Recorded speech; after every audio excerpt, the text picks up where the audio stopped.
आर्यन आपने 22 क्वेश्चन छोड़े राइट? हाँ। रैंक आई 11, उसने एक क्वेश्चन छोड़ा, हाँ। उसकी रैंक आई 300। 4 क्वेश्चन छोड़े थे पर 300 आई। हाँ। तो हमने ये 2 पेपर, एक में क्लास 11 के पहले 4 चैप्टर है, दूसरे में क्लास 12 के पहले 4 चैप्टर है। क्लास 12 वाला जो क्लास 12 में अभी वो दे दे, क्लास 11 वाला वो स्टूडेंट दे दे जो 2027 की तैयारी कर रहे हैं या ड्रॉपर है, वॉट एवर यू वांट। दोनों पेपर हमने टेलीग्राम चैनल पे डाल दिए, टेलीग्राम चैनल का लिंक वीडियो के डिस्क्रिप्शन में दे दिया। ठीक है, आप इसे अटेम्प्ट करोगे तो आपको ये वाली चीज समझ में आना चालू हो जाएगी कि डिफिकल्ट क्वेश्चन छोड़ना is the best strategy for a NEET aspirant. Good evening students, हमारे साथ डॉक्टर आर्यन राज सिंह है। इस वाले वीडियो में आर्यन में एक स्पेसिफिक चीज डिस्कस करना चाहता हूं, how to prepare for a possible tough paper. NEET 2025 tough था, किसी को भी नहीं पता अगले साल पेपर टफ आएगा या इजी आएगा, but we have to be prepared for a tough paper, है ना। और आपसे स्पेसिफिकली पूछने का ये फायदा है, आपने 2017 में एग्जाम लिखा था, एम्स का एग्जाम उस समय पे होता था, यस सर, टफ आता था, तो आप एक पर्टिकुलर नजरिए से नीट और एम्स के लिए रेडी होके गए थे। तो इन सब चीजों को समझ लेते हैं। तो हम जब डिस्कस कर रहे थे तो 2 बातें डिस्कस हुई, 2 अप्रोच है। एक अप्रोच है कि डिफिकल्ट क्वेश्चंस करो, और दूसरी अप्रोच आर्यन है कि डिफिकल्ट क्वेश्चन छोड़ दो। और मुझे याद करो 2017, 8 साल हो गए, है ना। तो तुम बड़े न्यूरोसर्जन बनने वाले सर, बहुत लंबा कोर्स है। तो याद है कि एम्स के लिए किस तरीके से आपको ट्रेन किया जाता था कि इस तरह से पेपर अटेम्प्ट करना है, क्या अप्रोच होता था? सर, सो डे 1 से हमें ये पास ऑन किया गया था, ठीक है, कि यार एम्स का पेपर में फिजिक्स जो है as well organic chemistry and some part of physical chemistry will be very tough. So आपको एवरी क्वेश्चन को एट इट्स मेरिट देखना है, कोई प्री जजमेंट आप लेके नहीं जा सकते हो कि क्वेश्चन इजी होगा या टफ होगा।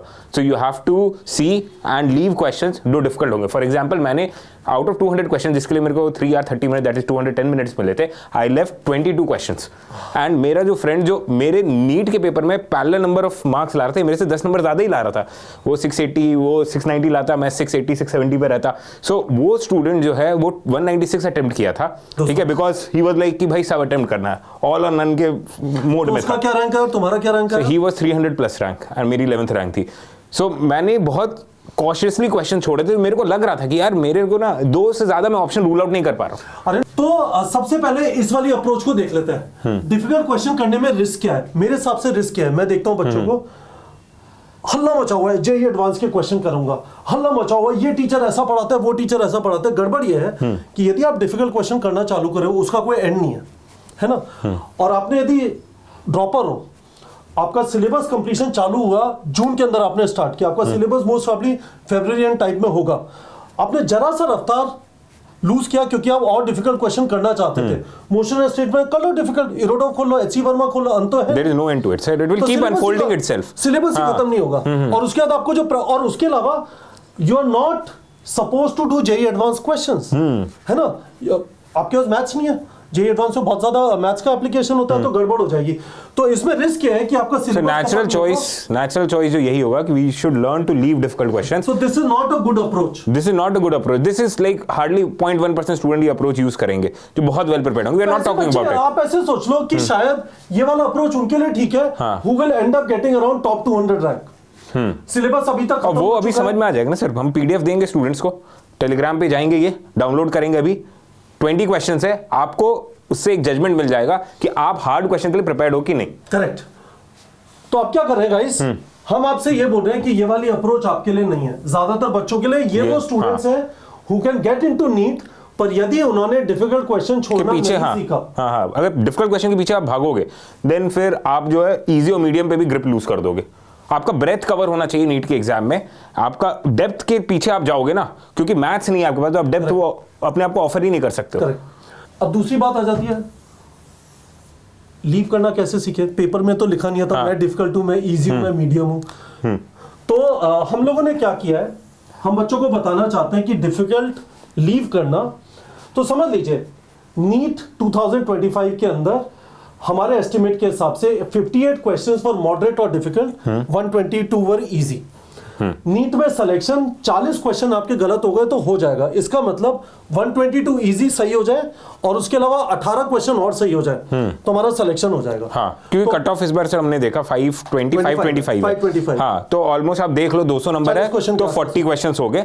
तो आप अगर डिफिकल्ट और मॉडरेट वाले भी वो क्वेश्चन जो डिफिकल्ट के साइड वो छोड़ दो, क्योंकि आपका जजमेंट वैसा बैठ रहा है क्योंकि आपने इतने क्वेश्चन प्रैक्टिस किया एंड वही चीज आपको इस पीडीएफ में भी समझ में आ जाएगी क्वेश्चन प्रैक्टिस करके। तो बच्चों को एक बार बता देता है, तो हम लोगों ने क्या किया, इस तरह के 4 चैप्टर है इसमें। फॉर एग्जांपल ये वाला जो सैंपल टेस्ट है ये क्लास 11th के चैप्टर से 4, motion in straight line, some basic concepts of chemistry, biological classification, animal kingdom. हमने इसमें इजी मीडियम डिफिकल्ट तीनों टाइप के क्वेश्चन डाल दिए। आपको क्या करना है, ध्यान से समझ लो, जो हम सीखने की बात कर रहे हैं कि how to approach a difficult paper, इसका कट ऑफ 2025 टाइप का कट ऑफ है। अब आपको करना क्या है, आपको 20 क्वेश्चन 20 मिनट में अटेम्प्ट करना है, जैसे नीट एग्जाम के अंदर 180 क्वेश्चन 180 मिनट में अटेम्प्ट करना है। और आपको 2 चीजों का ध्यान रखना है, हमें किसी भी क्वेश्चन पे 30 सेकंड से ज्यादा अटकना नहीं है। इसका मतलब ये नहीं कि सारे क्वेश्चन 30 सेकंड में हो जाएंगे। यदि आपको 30 सेकंड में लग जाता है कि यार ये तो बहुत मुश्किल है, छोड़ो आगे बढ़ो, छोड़ो आगे बढ़ो, छोड़ो आगे बढ़ो, और वो क्वेश्चन करते जाओ जो आपको आ रहा है।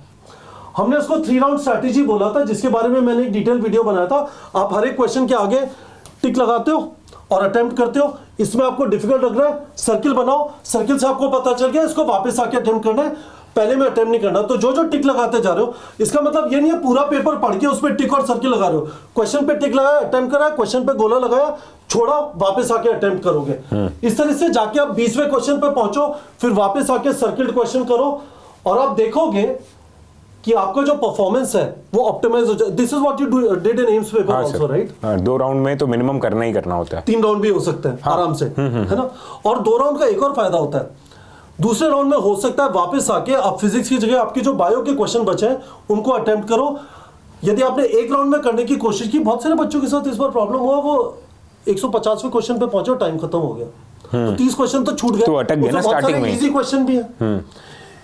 आप जब ये 20 क्वेश्चन कर रहे हो, दिमाग में ये चीज बैठा लेना, आपका पहला फर्ज है कि मैं लास्ट क्वेश्चन तक पहुंचूंगा और एक भी इजी क्वेश्चन गलत नहीं होना चाहिए। यदि आपका एक भी इजी क्वेश्चन नीट 2025 में गलत नहीं होता तो आपके 122 क्वेश्चन तो सही हो गए। 122 का मतलब 488 मार्क्स तो आ गए, आपको पहुंचना 525 तक। समझो जरा, बिना एक भी डिफिकल्ट क्वेश्चन किए, नीट लेवल प्रिपरेशन किए हुए 488 पे पहुंच गए, 525 आना। और इस पे भी सर स्टूडेंट का सिलेक्शन हो जाता है अगर कोई कैटेगरी होती है, स्टेट रिजर्वेशन होता है स्टेट लेवल से, तो 488 पे महाराष्ट्र में सिलेक्शन हो गया होगा, if I am not wrong. 488 पे शायद मध्य प्रदेश में सिलेक्शन हो गया होगा, if I am not wrong. Majority of the states में 488 से 500 के, दिल्ली में नहीं होगा, उत्तर प्रदेश में नहीं होगा, बिहार में नहीं होगा, पर बहुत सारे स्टेट्स में हो जाएगा। तो you have to understand this guys. तो हम लोग आपको 20 क्वेश्चन का इसलिए दे रहे हैं, इस चीज की आदत डालना चालू करो कि हमें एक डिफिकल्ट पेपर के अंदर जिसमें डिफिकल्ट क्वेश्चन कहीं पे छुपे हुए हैं, उन डिफिकल्ट क्वेश्चन को करने की जरूरत नहीं है। आप अपना बहुत सारा टाइम डिफिकल्ट क्वेश्चंस पे लगा रहे हो, in my mind that is waste of time. आप एंड के अंदर वन शॉट के थ्रू अपना सिलेबस खत्म करने की कोशिश करोगे, क्योंकि आपका सारा टाइम डिफिकल्ट क्वेश्चन के चक्कर में खत्म हो गया। आप इनको छोड़ के, अरे आपने 22 क्वेश्चन छोड़े, राइट? रैंक आई 11, उसने एक क्वेश्चन छोड़ा, उसकी रैंक आई 300। 4 क्वेश्चन छोड़े थे पर 300 आई। तो हमने ये 2 पेपर, एक में क्लास 11 के पहले 4 चैप्टर है, दूसरे में क्लास 12 के पहले 4 चैप्टर है। क्लास 12 वाला जो क्लास 12 में अभी वो दे दे, क्लास 11 वाला वो स्टूडेंट दे दे जो 2027 की तैयारी कर रहे हैं या ड्रॉपर है, वॉट एवर यू वांट। दोनों पेपर हमने टेलीग्राम चैनल पे डाल दिए, टेलीग्राम चैनल का लिंक वीडियो के डिस्क्रिप्शन में दे दिया। ठीक है, आप इसे अटेम्प्ट करोगे तो आपको ये वाली चीज समझ में आना चालू हो जाएगी कि डिफिकल्ट क्वेश्चन छोड़ना is the best strategy for a NEET aspirant. शायद आपसे जजमेंट एक्सपेक्ट कर रहे हैं, तो हम आपको ये चीज कराना चाहते हैं।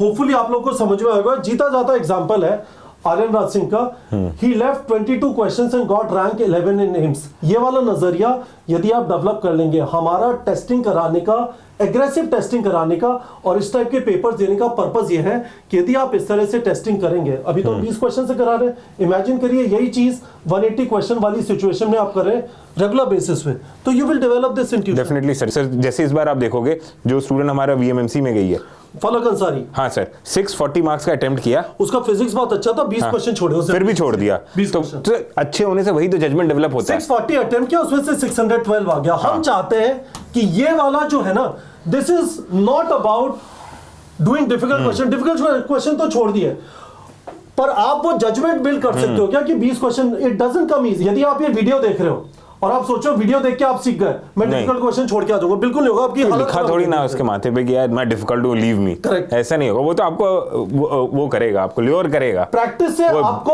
उस आदत के ऊपर कंफर्ट बिल्डअप करना पड़ेगा कि क्वेश्चन छोड़े जा सकते हैं। आपको लगेगा फेमिलियर क्वेश्चन है और ये टॉपिक्स है जहां से मैंने प्रैक्टिस बहुत सारी की है, तो इसको तो करना ही है, पर उसी को फिर शायद छोड़ना होगा जब आप towards the end of the question समझ में आएगा अरे यार ये सेगमेंट मेरे को इस चैप्टर का नहीं आता है, भले ये चैप्टर मेरा स्ट्रांग था। तो स्टूडेंट्स आपसे क्या एक्सपेक्टेड है, आपको समझा दिया क्या करना है। हमारे हिसाब से एक डिफिकल्ट पेपर को अटेम्प्ट करने का तरीका ये होता है कि डिफिकल्ट क्वेश्चन छोड़ दो और उसके लिए आपको मेहनत करनी, जजमेंट डेवलप करने के लिए। तो हम आपसे ये चाहते हैं, अभी रुक जाओ, वीडियो खत्म हो गया, आपको बात समझ में आ गई, हमने आपको बताया पेपर अटेम्प्ट कैसे करना है। अटकना मत, किसी भी क्वेश्चन पे 30 सेकंड से ज्यादा बढ़ते जाना। 20 मिनट के अंदर 20 क्वेश्चन, टेलीग्राम चैनल का लिंक वीडियो के डिस्क्रिप्शन में, वहां पे पीडीएफ इन दोनों पेपर्स का, उनमें से कोई भी एक पेपर निकाल के अटेम्प्ट कर लो पेपर 20 मिनट के अंदर, and you will understand what we are talking about. जो आपका परफॉर्मेंस होता है that is your best possible performance, and don't worry कि आपके सारे क्वेश्चन सही होते हैं नहीं होते हैं। इस बार रैंक 1 का स्कोर 686 था और टॉप 1000 रैंक के लिए आपका स्कोर 600 प्लस होना था। तो उस हिसाब से सोचना जरा, टॉप 1000 के 600 प्लस। उसका 800 था ना मतलब रैंक फलक का, हाँ 800 के आसपास, 800 के आसपास था। ठीक है, so it is very clear. Hopefully आप लोगों को बात समझ में आई होगी। नीचे वापस टेलीग्राम चैनल का लिंक है, जाके पीडीएफ डाउनलोड करो, अभी अटेम्प्ट करो और वीडियो के कमेंट सेक्शन में बताओ कितने मार्क्स आए। ठीक है, ऑल द बेस्ट।